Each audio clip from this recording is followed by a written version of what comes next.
నా ఇద్దరి పిల్లల మీద ప్రమాణం చేసి చెప్తున్నాను.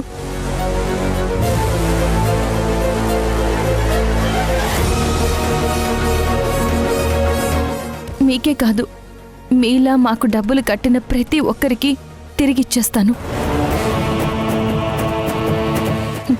ఇది నా పిల్లల మీద ఒట్టు. ఇదేంటి చిన్న పిల్లల మీద అలా ప్రామిస్ చేసింది? ఎవరైనా అలా చేస్తారా?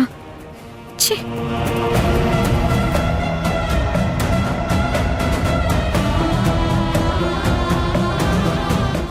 సింధు పిల్లల మీద ఒట్టేసింది ఆరాధ్య చూసింది. సో దీన్ని నేను ఉపయోగించుకోవాలి.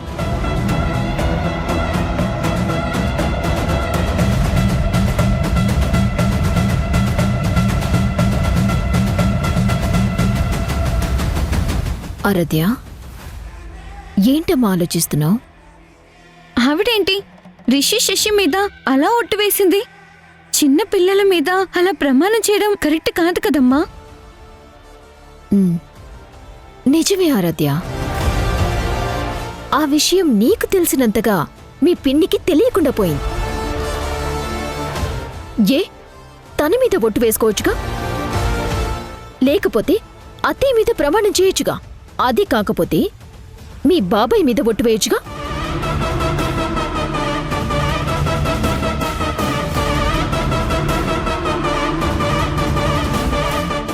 పాపం పిల్లల మీద ఒట్టేసింది. 3 నెలల్లో వాళ్ళకి డబ్బులు ఇవ్వకపోతే ఆ ఉసిరి ఎవరికి తగులుతుంది? రిషి శశికిగా.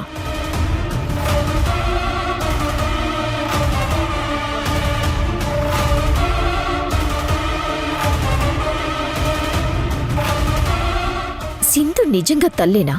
చిచి, నిజంగా సింధుకొచ్చిన పరిస్థితే నాకొస్తే నా ప్రాణం పోయినా నా మీదే ఒట్టు వేసుకుంటాను, కానీ నీ మీద ఒట్టు వేస్తాను చెప్పు.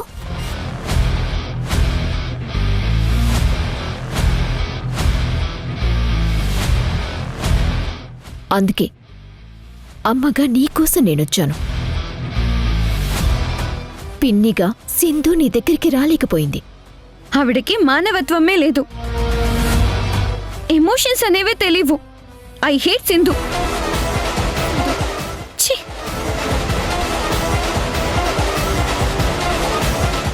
నాకు కూడా ఇదే కావాలి ఆరాధ్య. నువ్వు ఎప్పుడు సింధుని హేట్ చేస్తూనే ఉండాలి.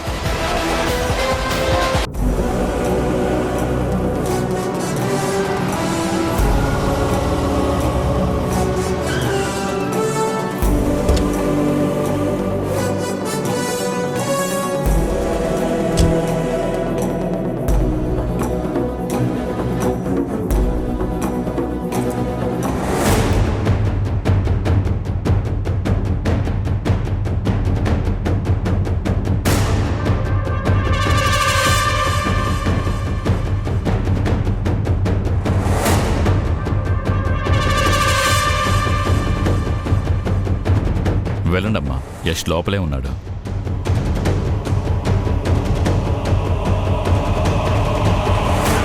సింధు వచ్చిన విషయం వెంటనే బాస్కు ఫోన్ చేసి చెప్పాలి. ఇప్పుడు చేయొద్దు, ఏదైనా క్లూ దొరికిన తర్వాత బాస్కు ఫోన్ చేద్దాం. అసలు ఐసీ రూమ్లో సింధు ఏం చేస్తుందో అబ్జర్వ్ చేయాలి.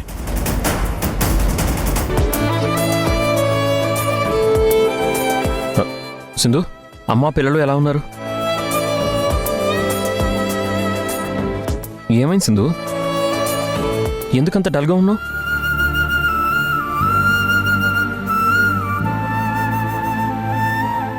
సింధు, నిన్నే అడుగుతున్నాను, ఏం ఆలోచిస్తున్నావు? పరిస్థితి చేయి దాటిపోతుందేమోనని భయంగా ఉంది యష్. పరిస్థితి చేయి దాటిపోవడం ఏంటి? మార్నింగ్ మన ఇంటికి ఒక కుటుంబం వచ్చి మిమ్మల్ని నమ్మి మేం కష్టపడి సంపాదించుకున్న డబ్బంతా మీకు కట్టాం. మీ కళ్ళ ముందే మా ప్రాణాలు తీసుకుంటాం. మీ డబ్బు మీకు తిరిగిస్తాను. ఇప్పటికే మన వల్ల మోహన్ గారు సూసైడ్ చేసుకున్నారు. ఇప్పుడు మరొక కుటుంబం ప్రమాదంలో ఉంది.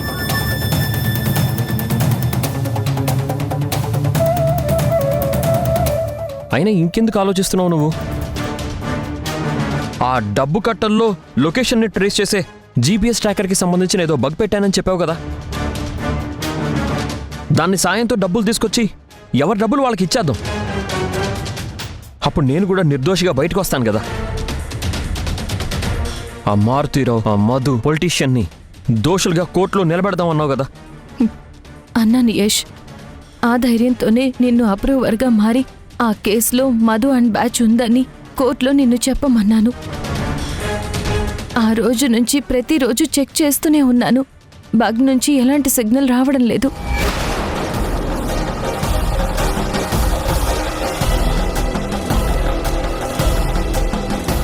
ఏమన్నా? అవును యష్, ఎలాంటి సిగ్నల్ రావడం లేదు.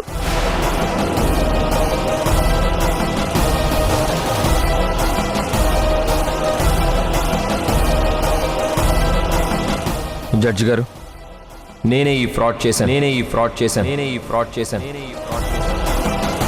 ఎంత పనిచేసావు సింధు. ఆ జీపీఎస్ ట్రాకర్ ఉంది కాబట్టి నువ్వు చెప్పావని కోర్టులో నేను అప్రూవల్గా మారాను. ఆ డబ్బు దొరక్కపోతే జీవితాంతం నేను ఇలా హాస్పిటల్లోనో జైల్లోనో బతకాల్సిందేనా?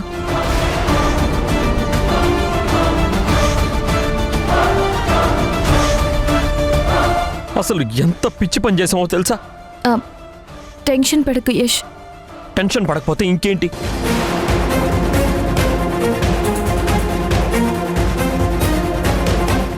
ఇంకా నా వల్ల కాదు. ఏదైతే అదావని నేను ఇప్పుడే వెళ్ళి జడ్జి గారికి జరిగింది మొత్తం చెప్పేస్తాను. యష్,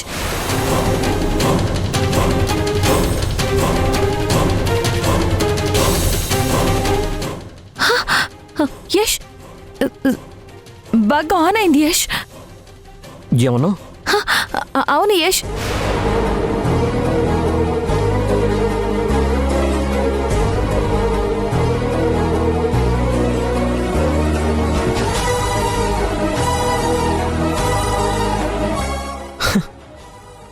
సింధు, ఇంక నువ్వు ఆలస్యం చేయకు సింధు.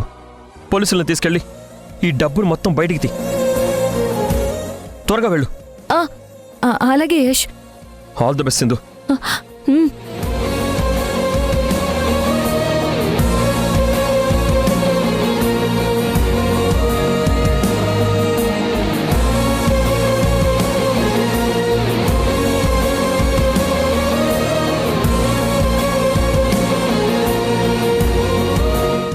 పోలీస్ స్టేషన్కి పద.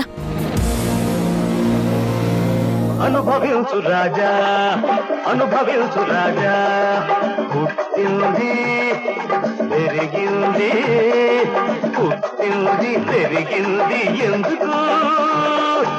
అందుకే అనుభవించు రాజా, అనుభవించు రాజా.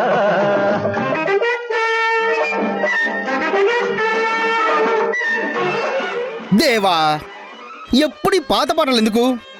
కొత్త పాటలు పెట్టించుకుందా డిచ్చుకని. ఓల్డ్ ఈజ్ గోల్డ్ రా. పాత పాటల్లో ఉన్న మాధుర్యం ఎంత బాగుంటుందో తెలుసా? అంటాయి అనుభవించు రాజా, అనుభవించు రాజా.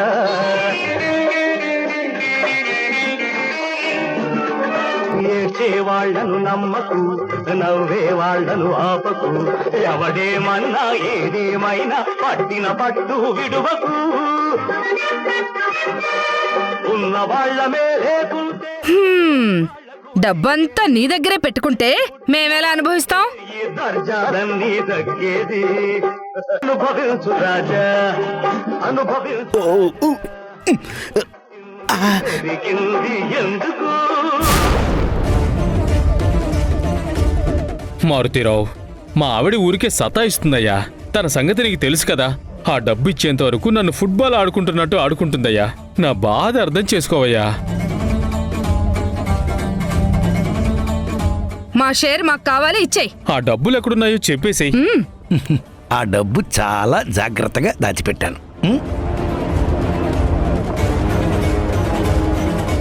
సేఫ్గానే ఉన్నాయి.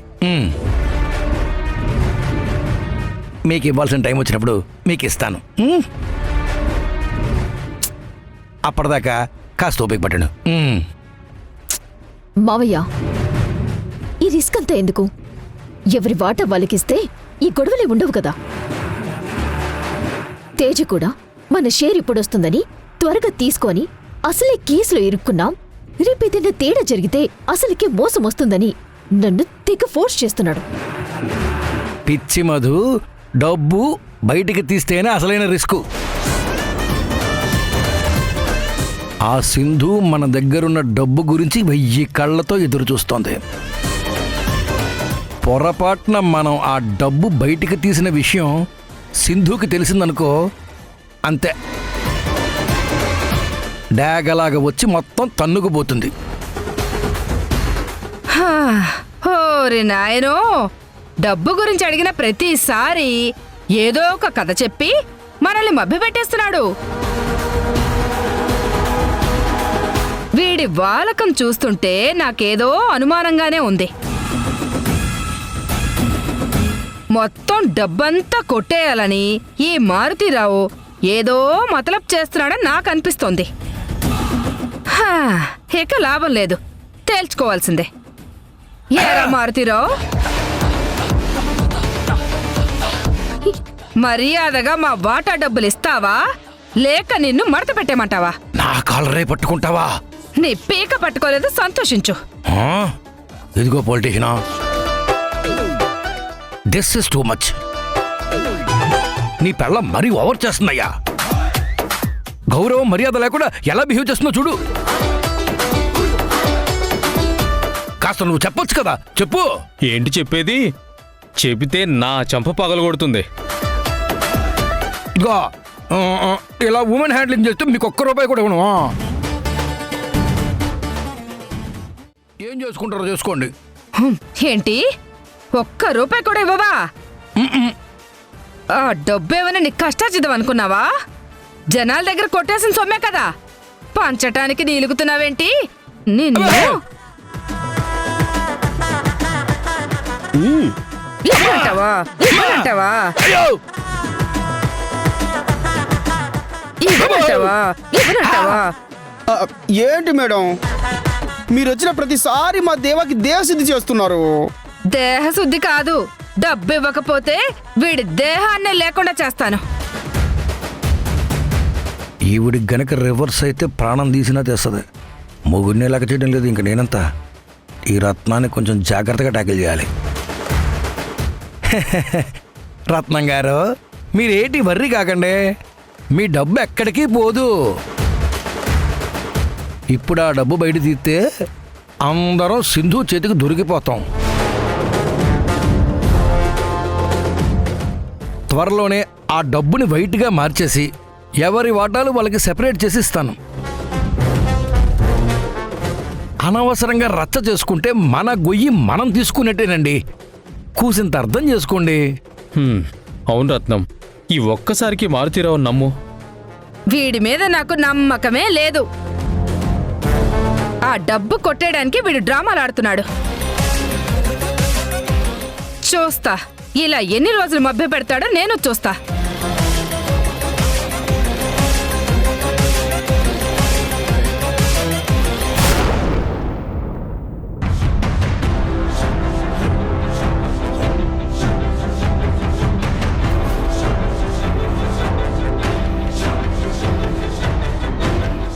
ఎస్ఐ గారు, ప్రాజెక్ట్లో ఫ్రాడ్ చేసి జనాల దగ్గర కొట్టేసిన డబ్బుల్ని ఎక్కడ దాచిపెట్టారో నాకు తెలిసింది. ఎవరు దాచిపెట్టారు? ఎక్కడ దాచిపెట్టారు? ఆ మారుతీరావే వాడింట్లోనే దాచిపెట్టినట్టు సిగ్నల్ చూపిస్తుంది. సిగ్నలా? సిగ్నల్ ఏంటి? అందులో ఉన్న ఓ డబ్బు కట్టలో లొకేషన్ ట్రేస్ చేసే జీపీఎస్ ట్రాకర్ బగ్ని నేను పెట్టాను. మీరు నాతో పాటు వస్తే ఆ డబ్బులు దక్కించుకోవచ్చు. అన్యాయం అయిపోయిన జనాలకి న్యాయం చేయొచ్చు. నిర్దోషిగా నా భర్తని ఈ కేసు నుంచి బయటికి తీసుకురావచ్చు. ఓకే, ప్లీజ్ ఎస్ఐ గారు, మనం త్వరగా వెళ్ళాలి. అలాగే మేడం. కానిస్టేబుల్స్ మూవ్, పదండి.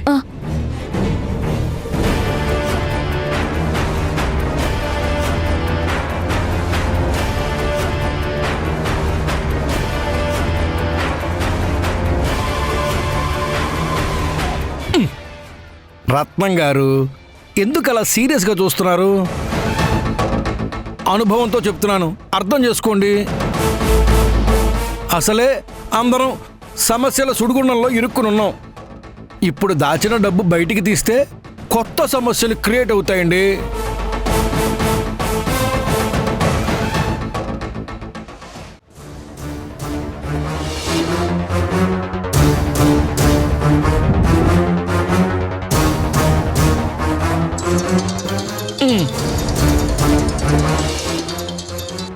ఆ చెప్పరా దాసు.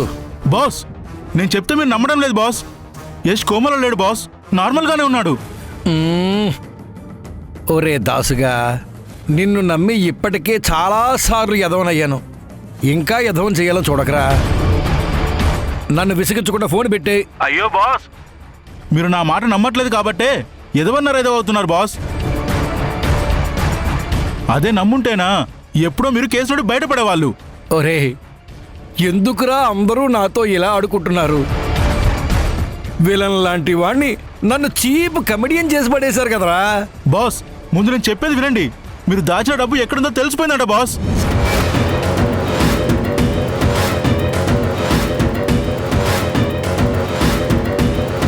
ఇందాక సింధు యష్లు ఆ విషయమే మాట్లాడుకున్నారు బాస్. ఏం చెబుతున్నావురా? నిజం బాస్.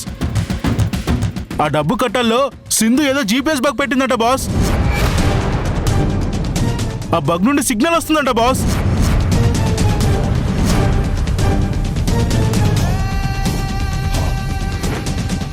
సిగ్నల్ ఆన్ అయింది యష్. ఇంక నువ్వు ఆలస్యం చేయకు సింధు. పోలీసులను తీసుకెళ్ళి ఈ డబ్బును మొత్తం బయటికి తీ. అలాగే యష్. ఈపాటికే సింధు పోలీసులు అక్కడికి తీసుకొస్తుంటుంది బాస్.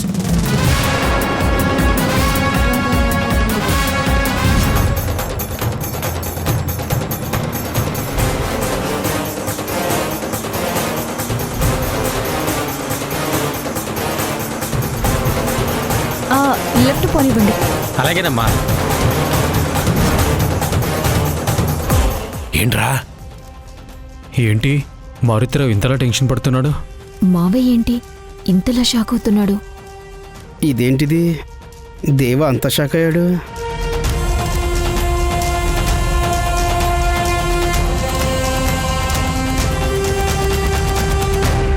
బాస్, మీరు కొంచెం జాగ్రత్తగా ఉండండి బాస్.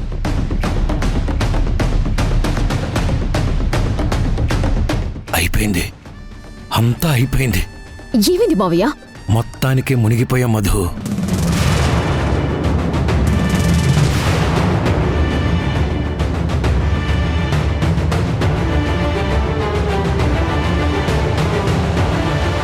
ఇక్కడే ఆపండి.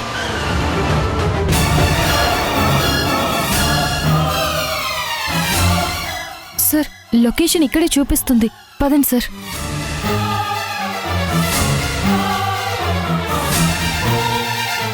సింధు పోలీసుల్ని తీసుకుని వచ్చేసింది.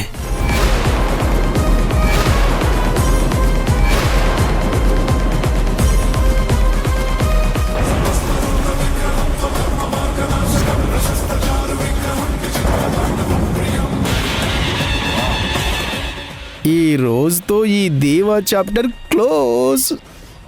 సింధు పోలీసులతో రావడం ఏంటి? ఏం మాట్లాడుతున్నావు మారుతిరావు? అదిగో అటు చూడండి, మీకే తెలుస్తుంది.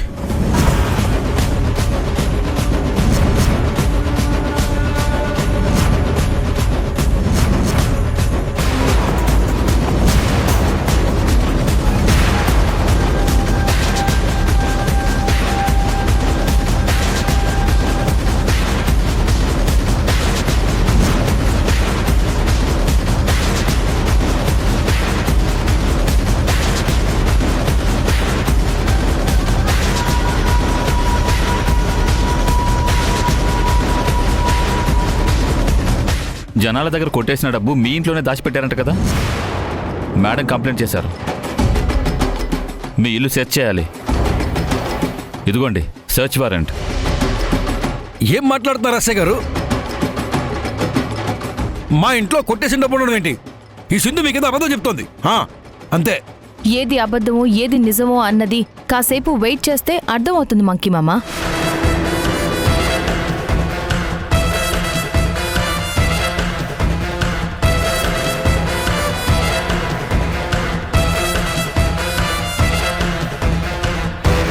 ఎస్ఐ గారు, వీళ్లతో మాటలు అనవసరం.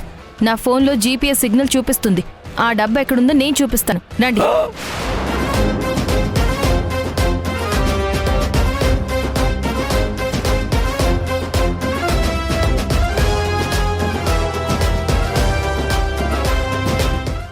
రండి సార్. పదండి.